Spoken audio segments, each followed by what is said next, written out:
Welcome to End of Life University podcast, where we share real talk about life and death. I'm your host, Dr. Karen Wyatt. This is episode number 307, and in just a moment, I'm going to share with you an interview I did with Anna Lyons and Louise Winter from Life.Death.Whatever, who are the authors of a newly released book. And we had a really fun conversation. You'll hear all about it, but I love the creativity of these two women. So our conversation took place between Colorado and London, and we had a few technical problems. All three of us were having some issues with our internet on the day we recorded, so please forgive any little glitches that might happen during the recording. We all do the best we can, but sometimes it's challenging coming together across such vast space. So I'll get onto that in just a second. Before that, I want to remind you, I have a brand new podcast called What Really Matters, Everyday Spirituality. I'll leave a link for it in the show notes, which you'll find at EOLUpodcast.com. You can go check out my new podcast, which is primarily solo episodes and me talking about issues around just spiritual growth and how we live our lives from day to day while we're trying to learn through life's experiences and challenges and become the best people we can be. So I hope you'll check it out and give it a listen. But for now, let's get on with my interview with Anna and Louise. And remember to stay tuned afterwards. I'll come back with a few takeaways and to say goodbye. So here we go. Today, I'm welcoming two guests to the podcast, Anna Lyons and Louise Winter. Anna is an end-of-life doula who helps people live as good a life as possible right up until the very end. Louise is a progressive funeral director who believes that a good funeral can be transformational in helping us accept and acknowledge that someone has died. Together, Anna and Louise are the team behind Life.Death.Whatever, which you may have seen frequently on social media. I've been enjoying their posts for quite a long time without even knowing who was actually creating this material. They have a joint mission to redesign the dialogue around death and dying. Anna and Louise also have recently released the book, We All Know How This Ends, Lessons About Life and Living from Working with Death and Dying. It's a fantastic book, and we'll be talking quite a lot about that in this interview. And you can learn more about their work at the website Life.Death.Whatever.com. So Anna and Louise, thank you so much for joining me today. Thank you for having us. Thank you so much for inviting us to be on your podcast. Yes, I'm really excited to talk with you more about your work and about the book, but I was hoping we could start with the background a little bit and have each of you tell us how you found your way to the work that you're doing right now. So Anna, could we start with you? How did you end up becoming an end-of-life doula? When I was 17, my best friend died, and I found myself in a very uncharted waters. I really didn't imagine ever sort of being in a situation where I was, I guess, learning how to grieve. First of all, while he was still alive, but very unwell, and then after he died. And it was really him that inspired me to want to find a career path that would try to enable people to live as good a life as possible right up until the end. And so you did your end-of-life doula training. I know you're in the UK. Did you train there? So I've done sort of lots of different trainings. I've worked in all sorts of different jobs within palliative care for 20 years now. And then I did part of an end-of-life doula training here. There are many, many trainings online, in person, all over the world. They have all different names. So there are some over here. We have soul midwives, death doulas, end-of-life doulas. All of the trainings have a different kind of bent, but there's actually no regulatory body. You don't have to do the training in order to sort of call yourself an end-of-life doula or work as one. Yes, exactly. And I know some people feel that everyone should in some way become an end of life doula. We all should have some sort of experience, perhaps caring for a loved one or a neighbor or helping someone at the end of life. So it's something all of us should know something about. And I think you probably feel that way as well.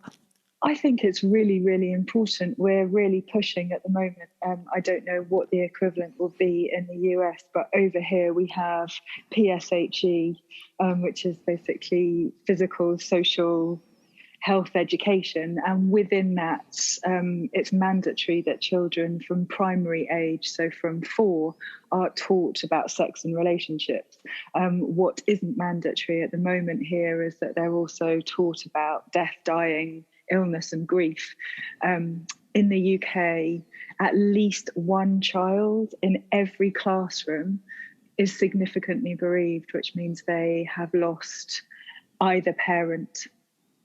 And so it seems really remiss of us not to be making it mandatory to talk about these things and to teach these things. But yes, absolutely, I think it's fundamental to who we are to know how to care for someone. But I also think in lots of ways you can't really teach nurturing. I think it's something you have to want to do. So true. And sometimes, I guess, when we're in the moment with a loved one who's dying, each of us will be going through our own grief process, anticipatory Absolutely. grief, and we always need help from someone else, Yeah. and perhaps with more experience and training, who can Absolutely. just step in and show us the way. I think the vast majority of my work is caring for the carers, empowering them to feel able to look after their people who are dying. Yes, yes. Well, Louise, I'm curious to know how you ended up becoming a funeral director, and a progressive funeral director, I guess we should say, not kind of the mainstream or typical funeral director. Well, I'd never actually even been to a funeral until I was 26. I grew up in a family who thought it was necessary to shield children from funerals. So although people around me did die, I never got to attend their funerals. So my parents would go off to neighbours and friends' funerals, and they'd come back late in the evening smelling of whiskey, and I'd wonder what had happened and why they were wearing those black suits that they only ever wore when they disappeared after funerals. So my first experience was when I was 26 and my granddad died, and I attended the funeral. I listened to the celebrant, that was the person that led the ceremony. I watched the funeral directors, and I just thought, what on earth is going on here? I could tell that the funeral, I could feel that the funeral was really important, but I didn't feel that the way that we were doing it necessarily honoured quite how important it was. And that's when I just realised that this is something that I needed to explore, and I ended up leaving my career. I had a very creative career before, and I ended up leaving that behind and began exploring the world of funerals. And ever since then, I hope I've been able to bring in a bit of empathy, sensitivity, creativity, and flexibility into a world that really was very stuck and needed some fresh energy, I think. So people are often shocked to discover that I didn't inherit a family company. We're not part of a corporate chain. No one in my family is a funeral director. I have very much come to this because I believe that the work is really important. That's really a beautiful story. And I love the idea that it was just one event that actually opened you to this pathway. And I think it's lovely that you come to it without preconceived notions and, without a rigid idea of how things should be. I think really we need that creativity in all areas around the end of life. Absolutely. We're so used to, particularly with funerals, we're so used to being told how it will be and what our options are and fit into package A, B, or C kind of thing. They're usually called something like gold, silver, and bronze package, and all dictated by the number of limousines that you want and how expensive the coffin is going to be. And actually, I think we've stripped all of that away and tried to approach it in a way of, what do you need from this? Our car is really important to you. Actually, is having 6 polished limousines the most important part of the funeral? Or is it more important that you can get the grandchildren involved and have them decorating the coffin with handprints, that kind of thing? So it's just about being really flexible so that people can get what they need from the funeral. And I think that's what was lacking from my granddad's funeral. Yes. And once again, at that particular time, people need a guide to help them through the funeral, because many people have never been through it before or planned one before. And so how wonderful that they have you willing to inform them of many different options and help them create the funeral that will actually really be memorable for them and help them with their grieving process. Absolutely. I think a good funeral can be really powerful. I've been to many described as sort of more formulaic funerals where maybe people haven't had the opportunity to figure out what's right for them, and it feels very different. And I think both me and my team really can feel it when we walk away from a funeral, knowing that the family and the friends got exactly what they needed from it. There's just something really deep, meaningful, and very human about being able to take care of the people who have died and send them off in a way that works for everyone. Yes, yes. Well, Anna, I'm curious about how you and Louise ended up teaming up. How did you meet and come together and decide to create Life.Death.Whatever? Oh my goodness. So Louise is usually much better at telling this story, but I will give it a go. I had just come back from my friend's funeral in Fresno, and I'd been very unwell myself at the beginning of the year. And Louise had put out a call on Twitter asking for people to, if they wanted to pre-arrange their funerals. She was setting up her company, Poetic Endings, and she wanted to chat to some people who were interested in thinking about the kind of funeral that they wanted to have. And I responded and said, yes. I think having been unwell, having just been very unexpectedly to my friend's funeral, he died really, really unexpectedly and shockingly. And it felt really important to get something down. And she came over, and we didn't plan my funeral at all. We just ended up chatting about our work and about what we felt was needed in this arena. I'm going to hand the rest over to Louise because, like I said, she tells it much better than me. All right. I thought you said it really well. So yeah, it all started off with Twitter, and I think the first project we ever worked properly on was when we were offered a historic house owned by the National Trust for a whole month to run a festival about death and dying. And we had no budget and we hadn't run events like that before, but we had this incredible Tudor house in the east of London that we could do lots of different things with. So we worked together and we created a whole program designed to get people engaging with death and dying without it having to be a really confrontational or difficult experience. And the idea was that people could come along and engage with it as much or as little as they felt comfortable. And I think we did pretty well, Anna, considering that we genuinely had no budget. We did. No, I look back. Yeah, how did we manage that? I was talking about the coffin ball pits today, and I was just remembering all of the things that we did to put it together without any money at all. The coffin ball pits, Karen, were cardboard coffins that I think they were painted in different colours, and they were full of balls that you would get in children's ball pits, and people were able to come into the house, jump in them, take photos in them, play in them. Children were diving headfirst into them. There were balls going everywhere. They were really battered and broken by the end of the month, but it was a way of getting people to engage with death and dying in a way that was part of life and living. Oh, what a wonderful idea. I love that idea of having a month-long event like that in one location, because I can imagine that people who the day one were reluctant to attend by the end of the month, after hearing about it or knowing someone who'd been, that more and more people might be attracted to come and check it out. It was so we curated it so you walked in through birth, and you sort of walked around, and it was, I guess, much more about life cycles. So we had lots and lots of different exhibitions. We had the life cycle of yew trees, which are also used in chemotherapy. We had sculptures about grief, about the all-encompassing feelings of grief. We had installations where they were really immersive. There was one where you could lie down and you were taken through how it would feel for your body to decompose.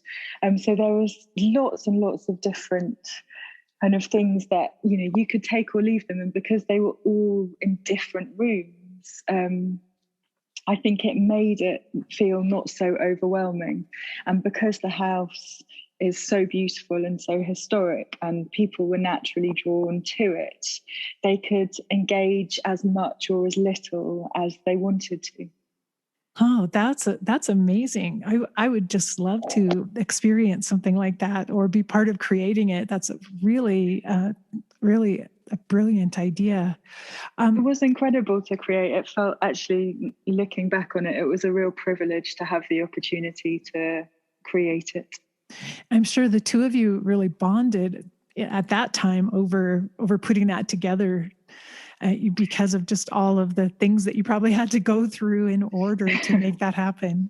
Yeah, very much. And being very tired. I think yes. we worked sort of 18, 19-hour days for the month before it, for the whole month of it. And then we both kind of collapsed at the end of it. Louise, it sounds, I know that you and Anna have complementary experience and knowledge in the Anna with her end-of-life doula experience and you with funeral experience, that it sounds like meshes really well. But are you also complementary in other ways as a team, like different skills that come together well?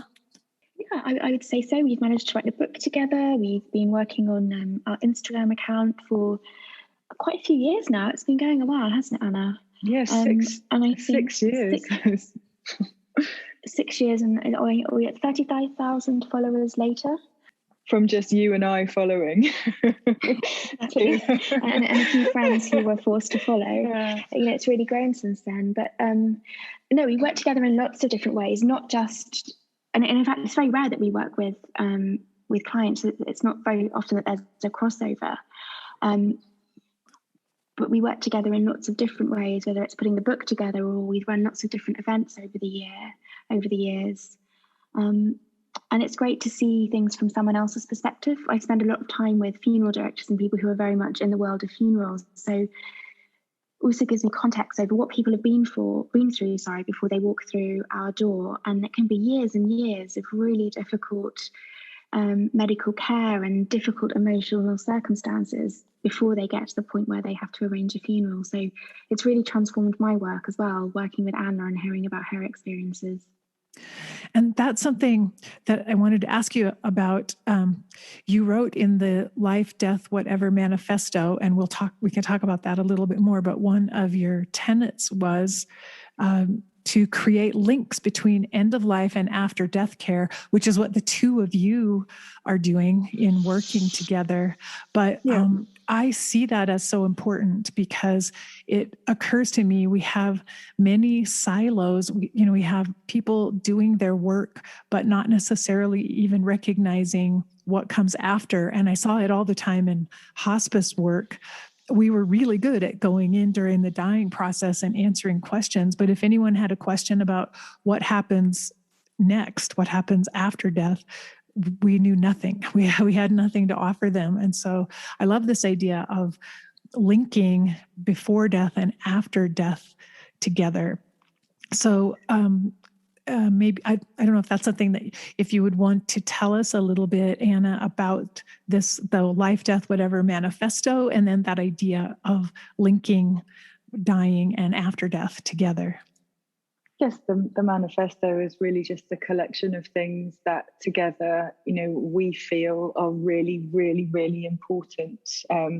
We write about death being a natural and normal part of life, and the fact that it isn't the last taboo. And, I think the media especially perpetuate the myth that it is a taboo, because we're constantly told that we can't talk about it or shouldn't talk about it. And actually, if we change the narrative, death is something we can talk about. It is a natural, normal part of life. It will happen to every single one of us. And it's really important that we normalize talking about it.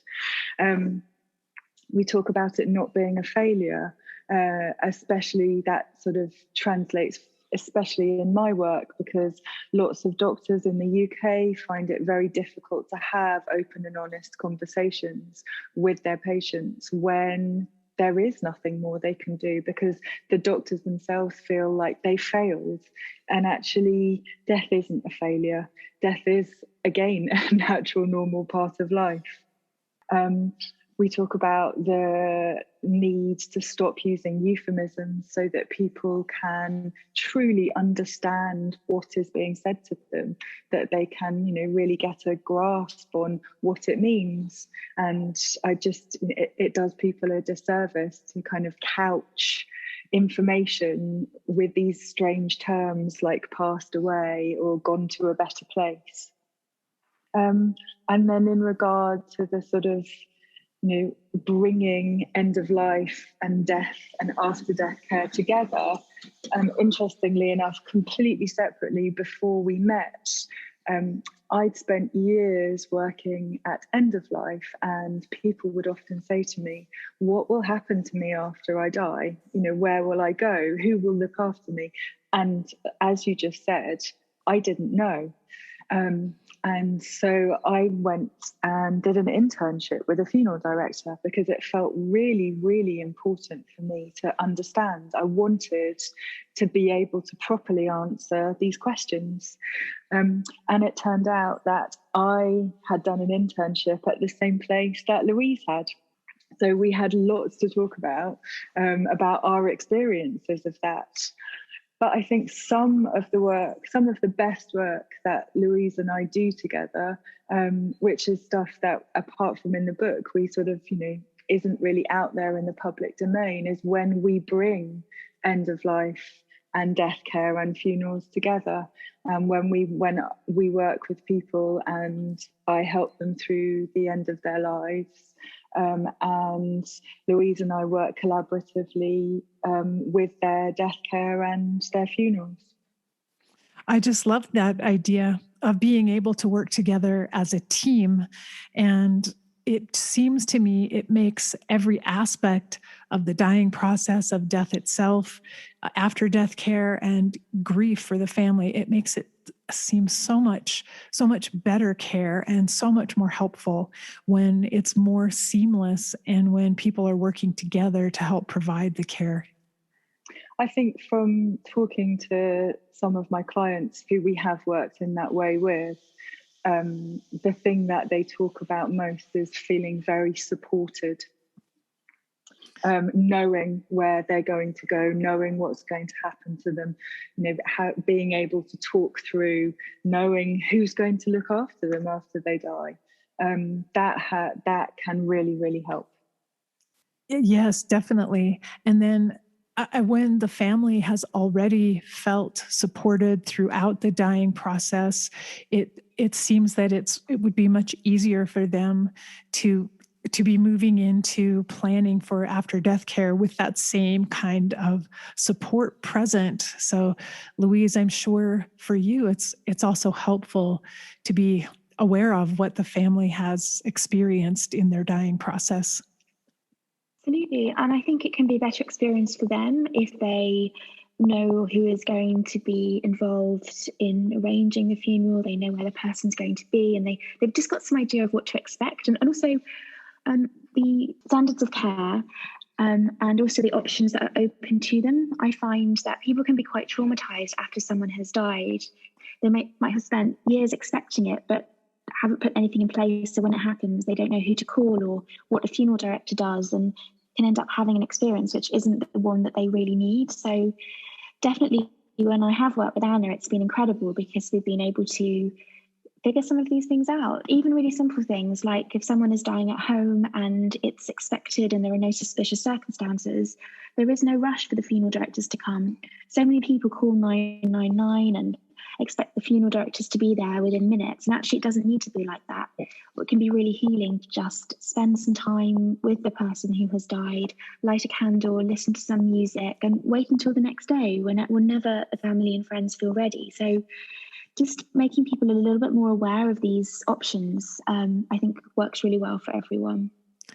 Yes, and I wanted to mention that your book, We All Know How This Ends, does a beautiful job also of bringing all of this information together about dying, death, funerals, grief, but also just about living life. And so I'm curious to know, Louise, what inspired the two of you to write the book? The book came out of the festival, actually, the festival back in 2016 at Sutton House in Hackney. It seemed like a natural progression to go from all of the work that we were doing around helping people to engage with death and dying to put together a book. And there are so many brilliant books out there, but I think they're all very different to the book that Anna and I have written. And we wanted to take more of a creative approach to share some of the insights and experiences from the people that we've had the privilege of working with, and to bring them all together in a totally different kind of book. And when we chose the publisher that we were going to publish with, which ended up being Bloomsbury, it was because they really saw the opportunity to create this very beautiful book, which could go alongside, lovely cookbooks and yoga books and look really contemporary and really very creative. So that people who wouldn't necessarily be looking for a book about this topic could stumble across it and realize that it's a book that they need to read as well. And it absolutely is a beautiful book and very unique and creative. I was just delighted reading through it to see how you put so much information together in really creative ways, oftentimes using lists of information, which I really like that. I appreciate that as a reader because when I really want to know about something, I may not want to read a long chapter. If I can read through a list, that gives me the gist of what I need to know, and then I can go on and read further to add to that. But I really like how creatively you've used lists in the book. You have a recipe in the book, and you've just put it together in a very creative way. I was trying to think of adjectives that I would describe the book, but definitely educational and practical, but it's also inspirational. It is really painfully honest in some ways. I mean, it tells the truth, even when the truth hurts. And it's also humorous. And so all of those elements come together to make a book that's really delightful to read and almost compelling, like a book that you don't want to put down. So, Anna, I don't know if there's anything that you want to add about the writing process and how the two of you came together and came up with all the things you included in the book. We really wanted the book to be accessible. It's a really, we've brought together two of the biggest, most fundamental subjects, end of life and death. And so it felt really important for it to be beautiful and accessible, but also not to overwhelm people. So we wanted, like you say, for there to be lists so that people could dip in and out of it, that they didn't have to read a very big, heavy chapter to find out some information. We also are aware all the time in our work that people don't know what they can do.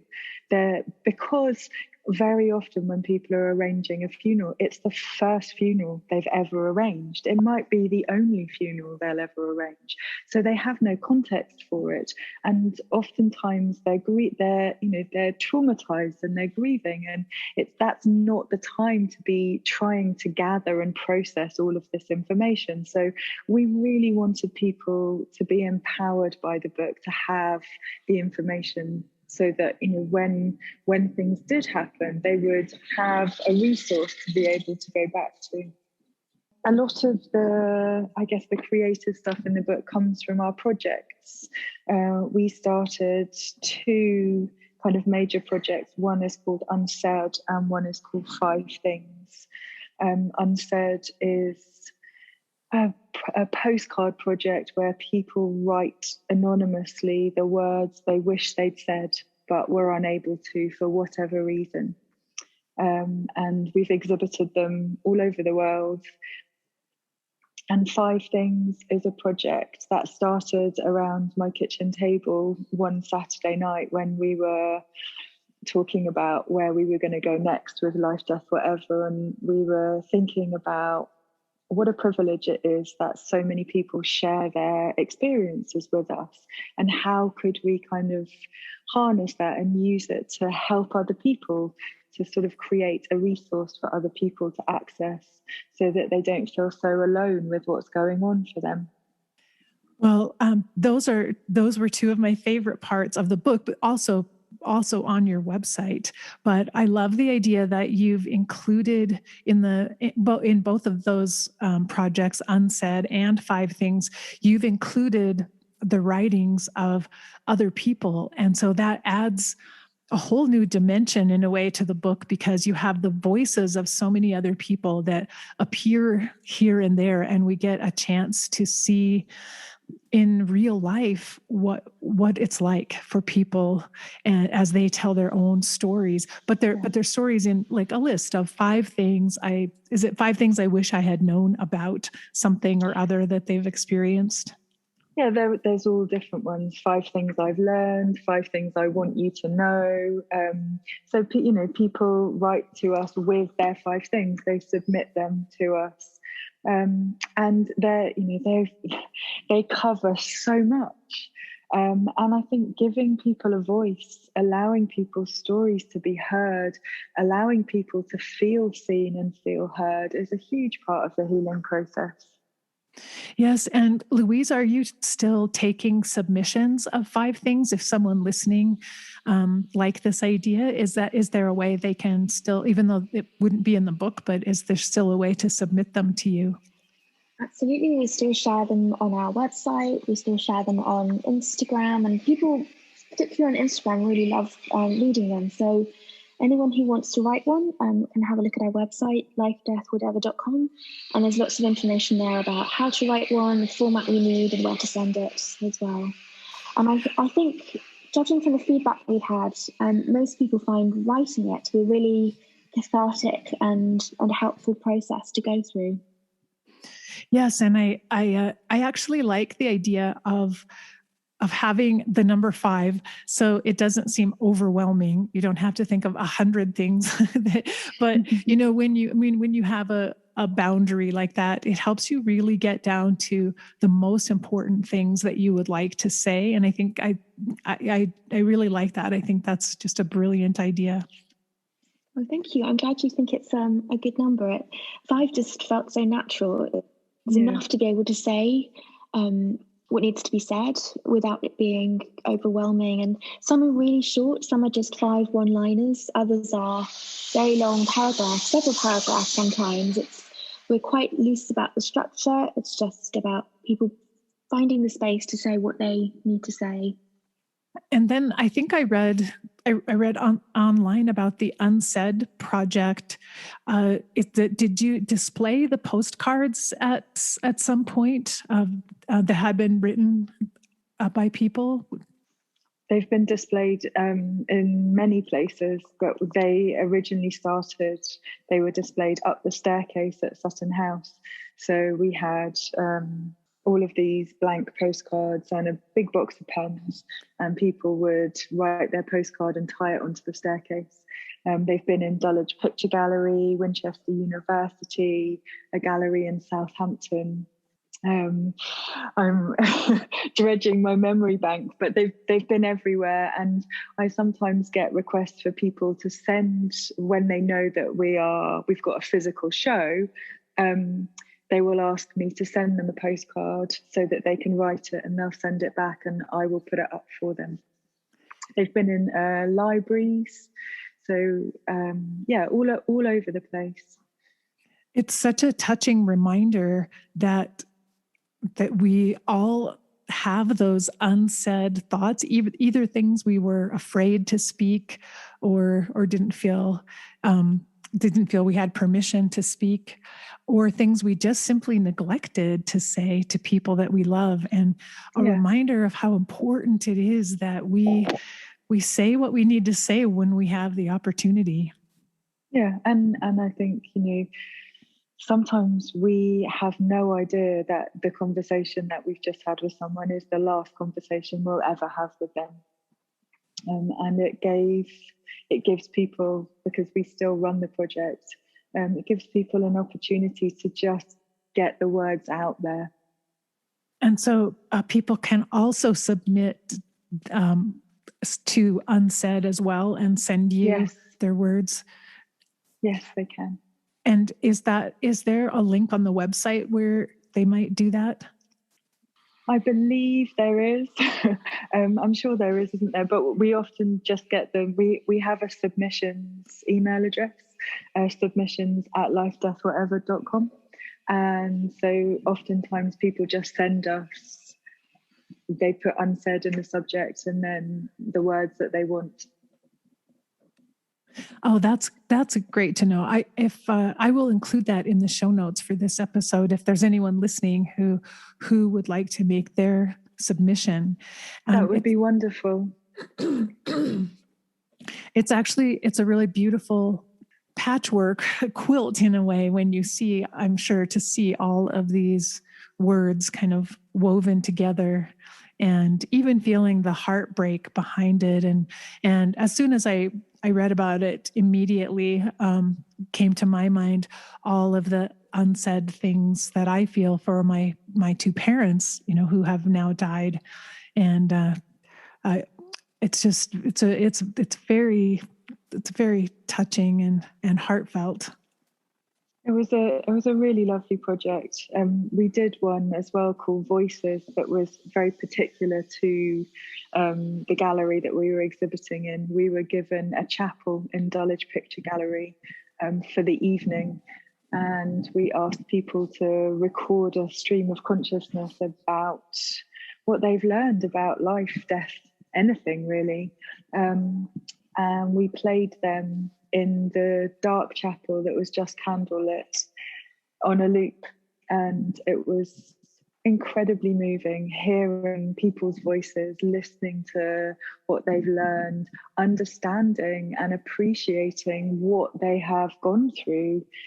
And, I keep saying it's a privilege, but it is such a privilege that people share this with us, but also that we have a platform that we can then share it further. Yes, and by sharing it and sharing so many different voices, it reminds all of us that we are not alone in going through these experiences with dying and death. And that really everyone we meet out there is either experiencing it now or will be at some point in the future. And I think that really helps tie us all together, and even to have more compassion for one another just in our day-to-day lives. And Louise, I wanted to ask you, one thing I was really impressed with in the book is that you addressed really directly some difficult topics that not everyone talks about. And on your end, things like what exactly happens to the body after we die. And I think a lot of people have questions about that, but they may be not sure if it's okay to ask about it. And so talk a little bit about that, why you decided to include some of that less talked about information in the book. It felt really important to us to cover some really tricky aspects of our work. I think it came out of the many conversations that we have had where people have shared what they think happens after someone dies, or what they think a mortuary is like, or the cremation process, for example. And there are so many myths and so much misinformation about it that it felt really important to write the truth. And sometimes the truth is quite difficult to read. But I think by empowering ourselves with the truth, we're just much better equipped to deal with life as it really is, and death as well. So yes, there are some quite grisly bits in the book. We've tried our best to write them as sensitively and gently as possible. We've also written the book in a way which you can dip in and dip out depending on how you're feeling and what information is the most helpful to you, and what at any time depending on what you're going through. But absolutely, the information is there, and we've tried to cover it in the most truthful, honest way that we possibly could. Well, I'm really impressed by that, because I think for many people in this end of life movement, we want to make this information accessible to people, and so there might be a tendency to gloss it over and make it look easier, or cover up some of the painful parts of it just to get people in the door to read about it. But it's so important that we be honest, because as you said, people already have so much misinformation or myths or just no information at all. And they're so much better prepared when they've been given a truthful account of what to expect and what's going to happen. Exactly. I think particularly with funeral directors, they have assumed that people don't want to know, that the truth is just too much for them to bear, and the sort of "Mom, don't you be worrying about that, let me take care of that for you" kind of attitude, which is really outdated now. And part of my work as a funeral director has been to explore what actually is going on behind the scenes, and is it so awful that the public need to not know about it, and death needs to be hidden away from everyone, and everyone needs to be protected from it. And actually that's not true. There are lots of bits of the process which people can engage with and can get involved in, and it's okay to ask. And if people ask, then we are prepared to tell them the answer. Yes, and that's so vitally important right now as we're trying to educate the public. And Anna, one thing that I wanted to ask you about is, as well, you addressed a topic during the dying process or during illness, the topic of sex, which is another somewhat taboo topic that we don't really talk about. But I was just pleasantly surprised to see that you included that in the book as well. Sex is a really important part of life, and it's how life is created. But I very firmly believe that people who are living with illness are living. I very, very rarely describe somebody as dying. The dying process in comparison to the living bit is incredibly short and is the bit just before death. And so people with illness have the same desires, the same needs, the same wants, and they're often overlooked. They're often, they don't feel that they can talk about them. Treatments and operations can make having sex a bit more difficult. It can make us feel very differently about our bodies. And so I just think it's so important to bring these issues out into the open so that we can talk about them and we can explore how we can make people's lives and their sex lives as good as possible for them in these circumstances. And I suspect that sex is something that doesn't get addressed very often by medical providers who are so focused on the course of treatment. And and yet I'm sure it's on the minds of their patients, but the patients feel no permission to ask about it or talk about it. It's a really difficult one because it almost, you spend so much time talking about your illness and about the treatments you're going to have, that it doesn't feel that there's any room or space for kind of physical needs and emotional needs within that. And actually sex and intimacy are a hugely important part of life. And I think we have to talk about them and we have to help people find ways around them. We need to give people privacy together, when they're in hospital and in hospice, so that they can have time together. Because, relationships can change very dramatically when somebody is living with a life-limiting illness. And part of that change comes from the shift from, lover and partner to carer. And I just think if we don't talk about these things, we can't make those important changes for people. We can't help support people in getting the things that they want. and making the most out of what they have left. And your book does an excellent job of answering the questions people would have, and I think empowering people to ask additional questions if they have them, and to know that it's okay. In fact, it's really important to address the subject of sex and intimacy, even with their healthcare providers. Yeah, absolutely.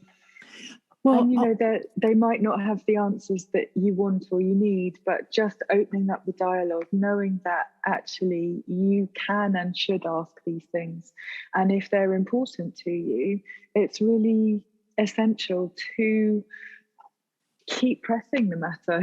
Keep talking about it, keep asking about it. Yes, definitely.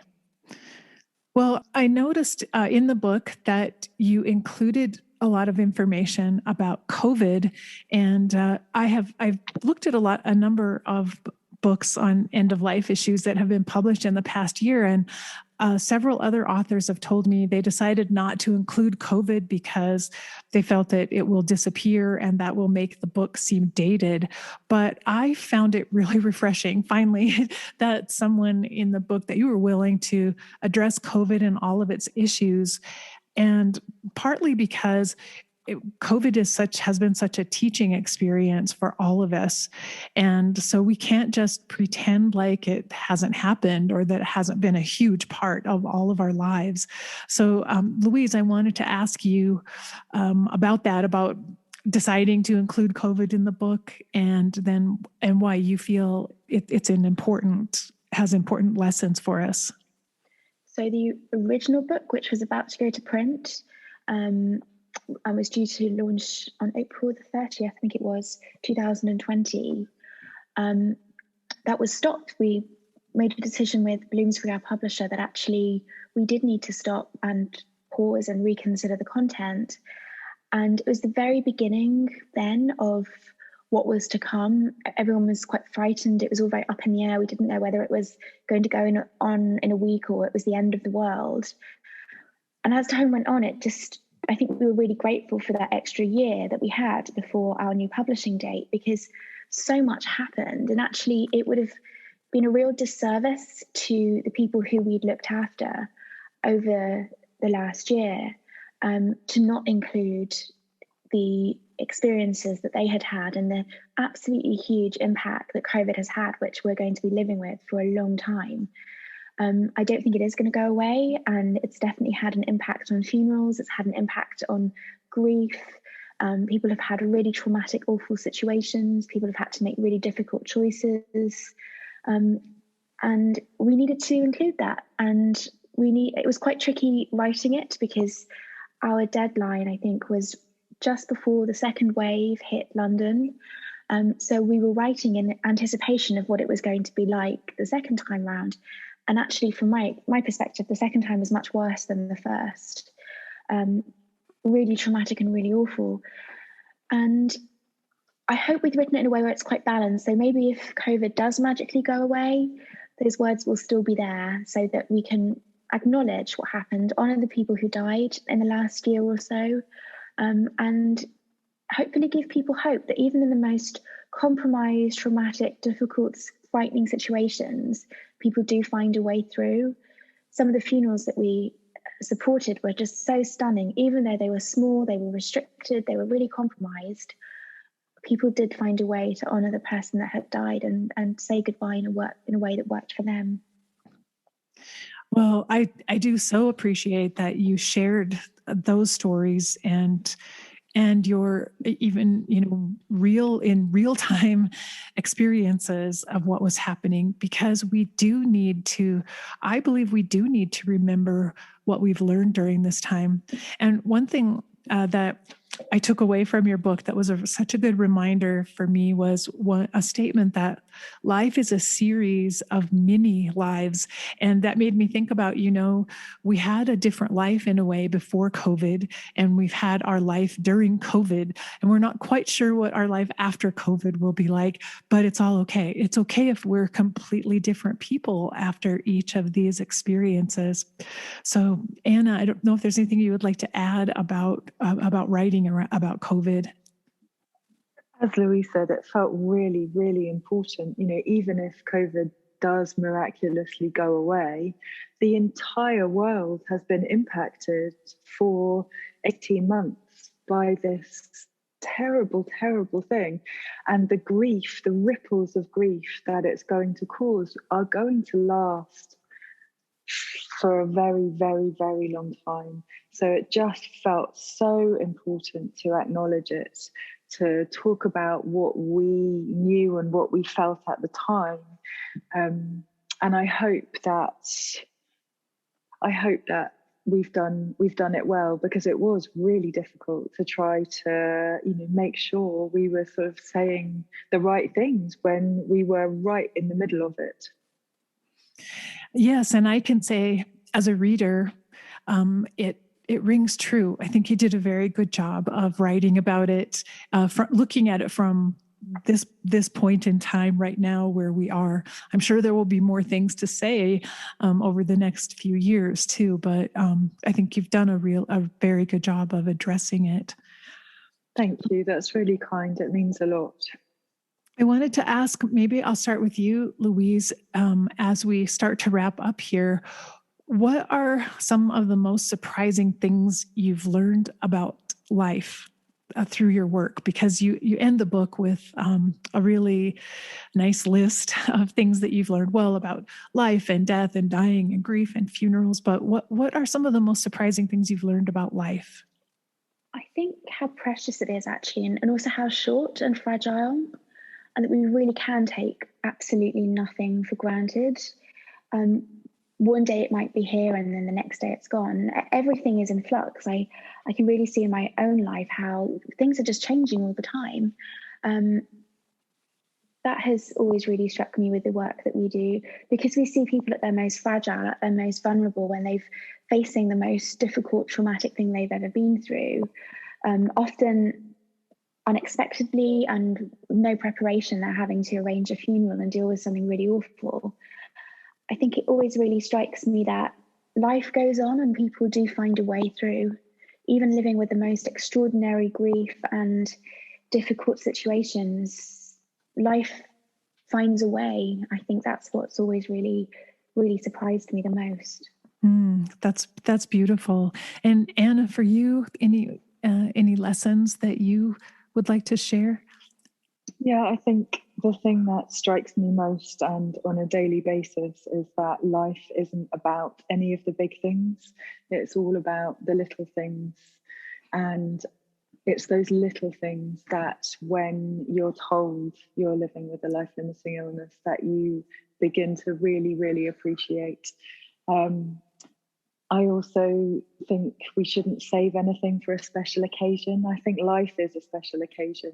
And the idea that we have no idea if any of us are going to have tomorrow.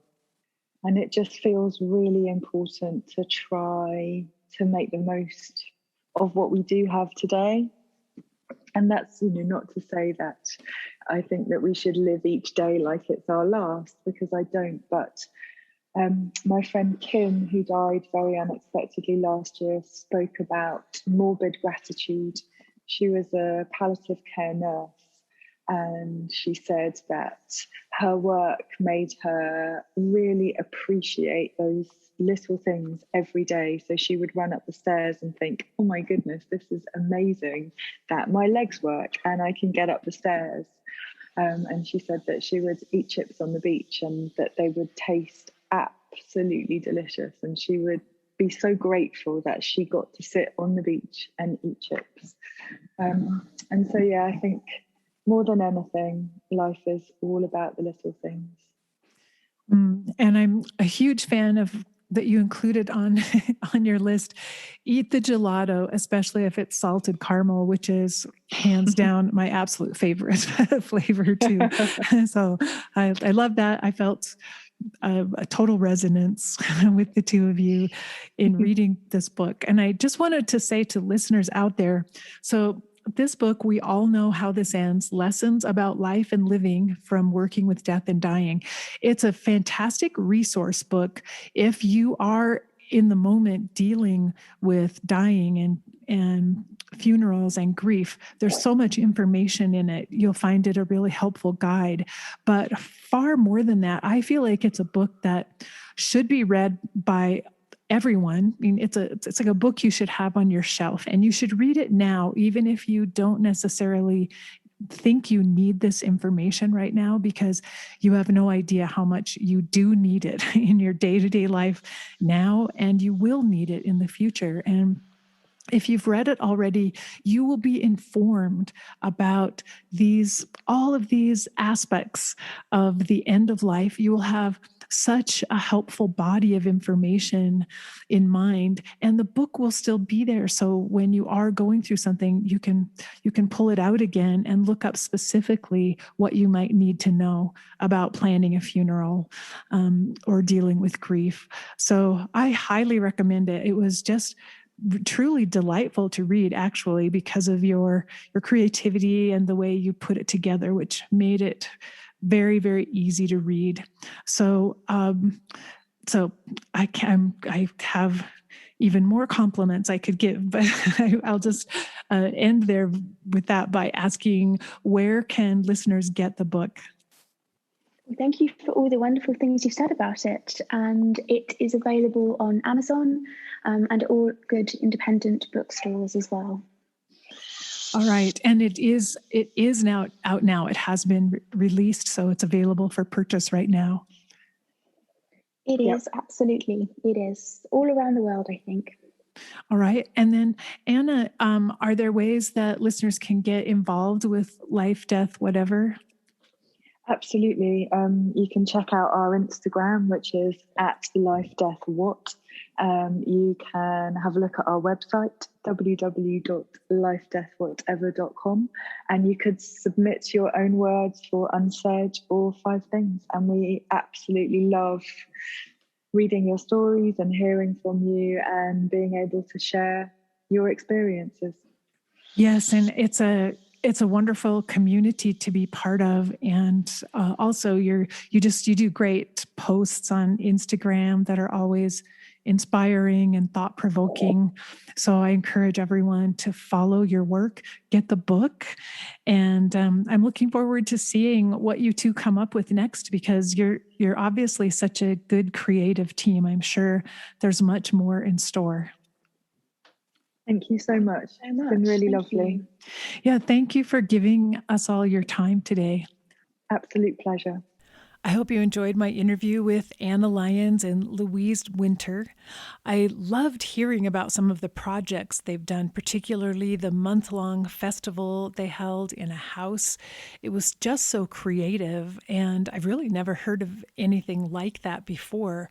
I'd love to see it replicated in cities around the U.S., but it would require having a space like the house they were able to utilize for a month, and then just having these creative ideas around how to use the rooms in the house for different topics and different experiences for the people who attended. I thought that was just amazing. And as you heard me say during the interview, I loved their 5 things lists that they invite people to write in and share the 5 things that they wish people knew, or 5 things they learned, or 5 things they regret, whatever it might be. I like that idea of summing up our thoughts in a list of 5 things. And then also the Unsaid project, where people record on cards the words that they wish they had said to someone else, or that they were never able to say, or maybe didn't get a chance to say. And when you go through, you can look at the website and also within the book and read a lot of these unsaid words. It's very, very powerful. So I do encourage you to go to their website and follow them on social media. I've been following them for a while, and I didn't even realize that they were the people I was interviewing about the book were also the women behind Life, Death, Whatever until just a few days before this interview. So do follow Life, Death, Whatever, and go to their website, lifedeathwhatever.com as well, and check it all out. So remember, if you enjoy the content that I share on this podcast, be sure to tell other people about it who might benefit from listening. It really helps to increase our community here of people who care about the end of life. Also, if you subscribe on whatever platform you're listening on and leave a rating and review, that's very helpful as well. I want to thank all of you who've been leaving reviews so far. It makes a huge difference in terms of helping this podcast rise up in the rankings and be shown to more people who are searching for content like that. I also want to thank all of my loyal supporters on my Patreon page who've been making contributions every month to help keep the podcast on the air. I so appreciate you for stepping up and being there for me. It makes a huge difference to me. If anyone listening is interested in joining the team, you can go to my page at Patreon, patreon.com/EOLU. There you'll find out how to sign up and become a supporter for just a couple of dollars a month, and also get access to a monthly bonus of the end of life news every month, an update that I offer to you every month. So until next week, remember that we're here for love. That's really what this is all about. So face your fear. Be ready for anything that happens next, and love each and every moment of your beautiful life. Bye-bye.